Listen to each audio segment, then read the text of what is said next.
네, 여러분 반갑습니다. 홍길동장입니다. 오늘 장사의 선생 첫 번째 시간이고요.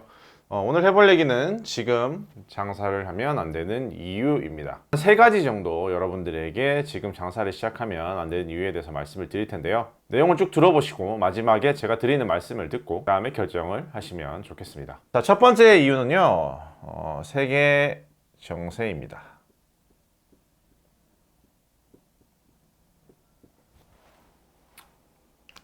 자, 뭐 장사를 하는데 세계 정세까지 나오냐 이런 말씀을 하실 수도 있는데 예전이라면 아마 통했을 말이지만 지금은 아니에요. 왜냐하면 지금처럼 이렇게 세계 정세가 소매 시장까지 이렇게 영향을 준 일이 잘 없거든요. 제가 느끼기로는 처음인 것 같아요. 이렇게 세계 정세가 이렇게 소매 시장까지 영향을 주는 그런 모습을 본 것이. 세계 정세가 어떻게 지금 소매 시장에 영향을 주고 있냐면요. 여러 가지 이유가 있는데 제가 한번 쭉 적어 보겠습니다. 러시아와 우크라이나 전쟁,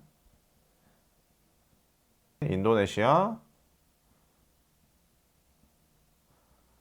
팜유 수출 중단 사건. 최근에 또 일이 있었죠. 인도에서 밀 수출을 중단했죠. 밀 수출 중단. 이런 사건들이 지금 세계에서 벌어지고 있는데 이런 사건들 때문에 지금 우리에게 어떤 영향이 있는지 살펴보게 되면 인도네시아에서 팜유 수출을 중단을 했습니다.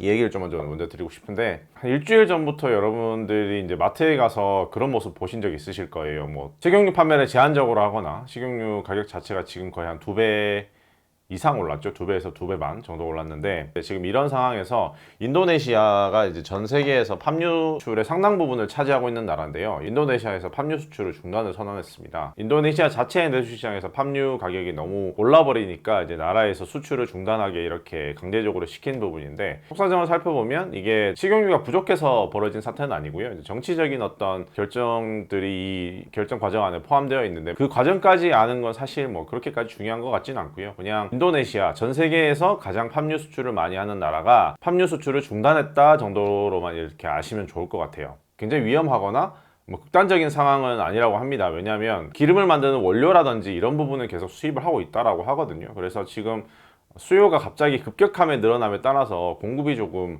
차질이 생기기도 하고 그런 부분 때문에 지금 문제가 생기고 있는 건데 이 부분 같은 경우에는 시간이 지나면 조금씩 해결이 될 거라고 얘기를 합니다. 그럼에도 불구하고 이제 알아둬야 될 것은 원래도 수요가 많이 늘어나고 공급이 줄음에 따라서 식용유 가격이 굉장히 상승을 많이 하고 있었는데 여기에서 인도네시아에서 팜유 수출 중단을 선언함에 따라서 가격의 상승세가 더 올라갈 수도 있다라는 거, 뭐 이런 부분을 좀 알아두시면 좋을 것 같고요. 밀 수출 중단 같은 경우에도 좀 중요한 부분이 있죠. 이제 밀 같은 경우에는 쌀과 함께 필수 곡물이라고 얘기를 할 정도로 굉장히 많은 곳에 쓰이고 있는데 뭐 떡이라든지 면이라든지 굉장히 많은 곳에 이 밀이 쓰이고 있죠. 이런 부분에 있어서 전 세계에서 가장 많이 밀을 수출하는 나라 중에 하나인 인도가 이 밀 수출을 중단 선언함에 따라서 많은 문제가 생길 수도 있다라고 이제 시장에서 얘기를 하고 있습니다. 기존에 저장해 놓은 재고가 있다고 하더라도 추가적으로 밀수출 중단 사태가 이제 장기적으로 길어지면 나중에는 결국 문제가 생길 수도 있다. 그리고 단기적으로는 가격 상승을 가져올 수밖에 없다. 라는 부분이 있습니다. 러시아와 우크라이나 전쟁 같은 경우에도 많은 문제들을 이야기하고 있죠. 뭐 곡물 가격의 상승이라든지 아니면 뭐 천연가스 가격의 상승 뭐 이런 부분에 있어서 굉장히 많은 문제들을 이야기하고 있습니다. 뭐 실생활에서 여러분들이 느끼는 부분은 곡물 가격이 상승을 하면 사료값이 같이 상승을 합니다. 그래서 뭐 돼지를 키우는 농가라든지 소를 키우는 농가에서도 그러니까 그 원재료 값이 상승을 할 수밖에 없죠. 소 가격도 올라가고 돼지 가격도 지금 같이 올라가고 있습니다. 그래서 최근에 제가 알아본 바로는 지금 삼겹살이 소매가로는 100g당 한 3,600원에서 3,700원까지 이렇게 올랐다고 합니다. 킬로그램당 거의 4만 원에 육박하는 그런 가격으로 삼겹살을 사 먹어야 되고 그리고 일반적으로 식당에 들어가는 유통가라고 하죠. 도매가 같은 경우에도 지금 2,700원, 2,800원 삼겹살 기준입니다. 이 정도까지 올랐다고 해요. 그래서 지금 제가 첫 번째 이 세계 정세를 통해서 드리고 싶은 말씀은 뭐냐면 이런 일들도 통해서 지금 원재료 가격이 엄청나게 상승을 하고 있다는 말씀을 드리고 싶은 거예요. 자, 우리 상품화 과정을 살펴보면 상품화라는 게 있잖아요. 상품화 과정을 살펴보면 기본적으로 우리가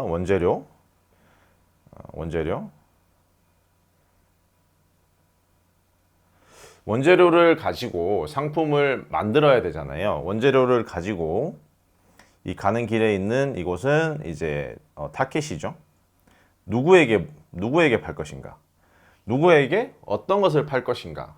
이게 상품화에 대한 과정인데, 원재료를 가지고 타켓을 설정해서 상품을 만들어서 이제 판매를 하는 이런 과정을 상품화라고 우리가 얘기를 하는데, 이 과정에서 원재료 가격이 엄청나게 상승을 해버렸어요. 상품의 가격도 상승을 할 수밖에 없거든요. 그런데 우리가 상품의 가격도 상승을 할 수밖에 없는데, 우리가 상품의 가격을 쉽게 올릴 수 없습니다. 왜 그러냐면 경쟁력이 떨어질 수밖에 없거든요. 만약에 이 원재료를 모든 사업자가 똑같은 가격에 받는다라고 하면 이 부분이 문제가 없습니다. 그런데 이 원재료를 모든 사람이 똑같은 가격에 받는 게 아니에요. 기본적으로 소매가로 받는 어떤 영세소상공인이 있는 반면에, 대형 프랜차이즈들이나 이런 곳들 같은 경우에는 이제 1년으로 계약을 하거든요. 아니면 1년, 2년 이렇게 해가지고 통째로 이제 계약을 하거든요. 그래서 시장에서 가격이 올라가든지 내려가든지 거기에 상관없이 그냥 그 1년 동안 모든 상품을 우리가 구매를 하겠다, 이런 식으로 계약을 해버린단 말이에요. 그렇게 되면 원재료를 모든 사업자가 똑같은 가격에 받으면 상관이 없겠지만, 지금 원재료를 받는 가격부터 여기서부터 이제 경쟁의 출발이 달라져 버리기 시작하는 거거든요. 상품화 과정 자체에서 원재료를 예전에는 그래도 비슷한 가격에는 구할 수가 있었어요. 그런데 지금은 다릅니다. 기존에 사업을 하던 사업자들에 비해서 새로 창업하시는 사업자분들께서는 굉장히 높은 가격에 지금 이 원재료를 구할 수밖에 없는 상황에 처해 있는 거예요. 예전에 비해서 이 전체적인 상품화 과정이 굉장히 어려워졌다, 이렇게 이해를 하시면 굉장히 편할 것 같습니다. 사실 이 원재료라는 건 생각보다 되게 중요한 부분이거든요. 우리가 흔히 시장을 얘기할 때는 이렇게 다이아몬드로 얘기를 합니다. 그래서 여기 중간에 있는 80%의 사람을, 80%의 이 잠재적인 고객을 타켓으로 삼아서 뭔가 상품을 만들어내는 것을 가장 이상적인 어떤 그런 상품화 과정이라고 얘기를 하는데, 이 부분에 있어서 원재료부터 해서 차이가 나기 시작해 버리는 거죠. 자, 우리가 이게 상품화를 할 때 이 원재료를, 가격도 물론 중요하지만 품질도 굉장히 중요하거든요.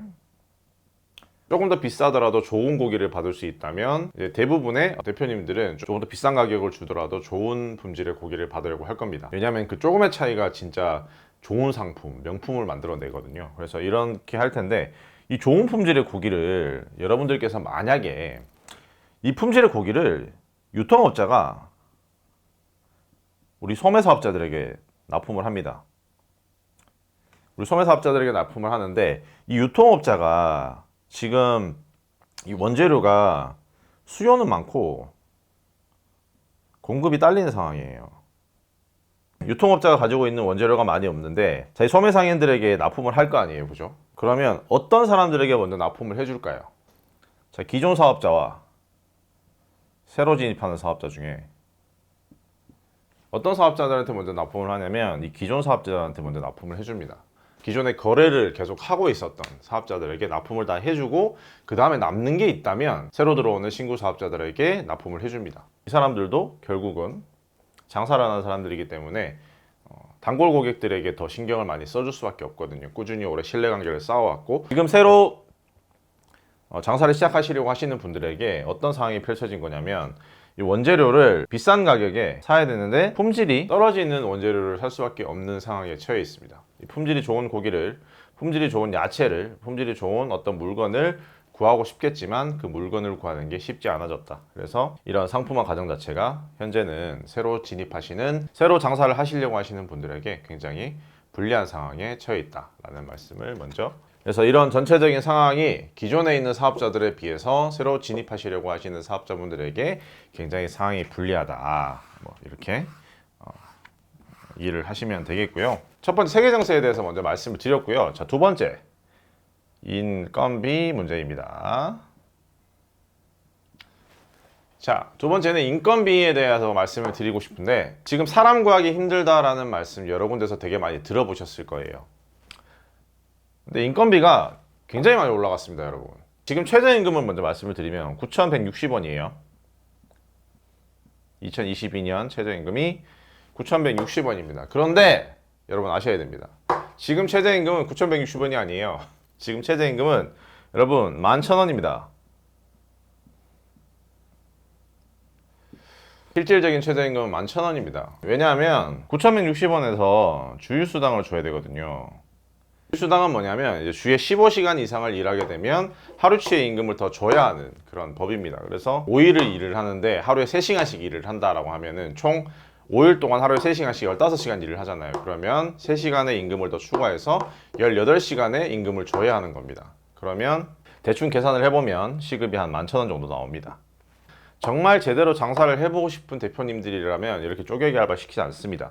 왜냐하면 진짜로 제대로 된 서비스를 손님들에게 제공을 하기 위해서는 직원들은 정말 중요하거든요. 그게 정직원이든지 알바든지 정말 중요합니다. 숙련된 직원이 손님을 대하는 게 정말 중요해요. 그렇게 하려면 이 쪼개기 알바를 시켜서는 손님들에게 숙련된 서비스를 제공할 수가 없습니다. 그래서 진짜로 장사를 조금이라도 제대로 해보고 싶은 대표님이라면, 제대로 해보신 대표님이라면 이 쪼개기 알바를 시키지 않습니다. 주에 15시간 이상을 일을 시키고 임금을 좀 더 주더라도 주에 15시간 이상을 시킵니다. 그렇게 해서 숙련된 직원을 씀으로 인해서 손님들에게 조금 더 좋은 서비스를 제공하려고 하죠. 이 문제는 뭐냐면 인건비가 많이 올랐는데, 인건비가 많이 올랐음에도 불구하고 인력 구하기가 힘들다.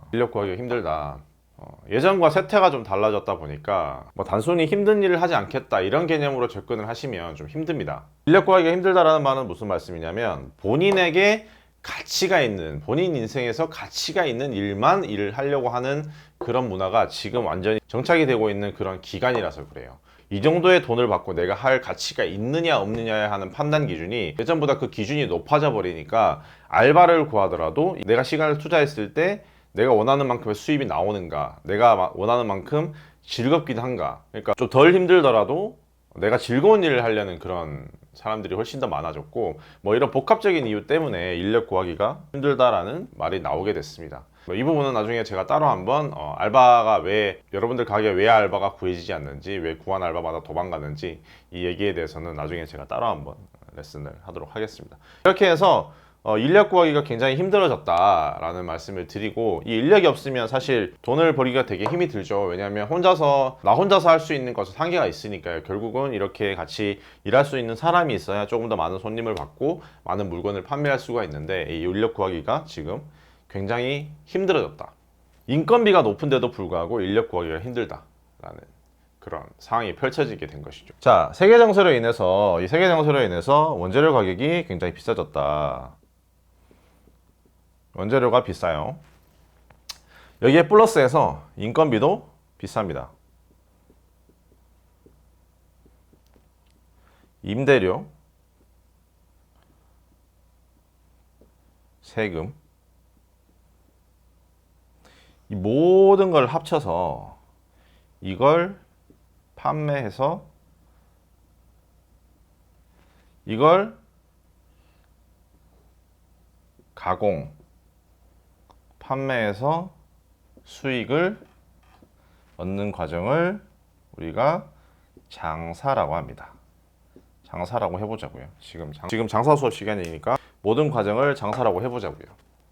원재료 가격이 엄청나게 올랐고요. 인건비가 엄청나게 올라갔고, 임대료도 많이 올랐습니다. 권리금도 지금 많이 올랐거든요. 왜냐하면 이제 코로나 시기에 많이 공실이 생겼다가 지금은 다시 수요가 폭발함에 따라서 다시 번화가들은 공실이 많이 줄어들고 있고, 그럼에 따라서 이제 수요가 많이 폭발함에 따라서 공급이 지금 딸리니까 임대료도 올라가고, 그리고 뭐 권리금도 다시 많이 올라가고 있는 시기고, 뭐 세금도 마찬가지로 굉장히 많이 올랐죠.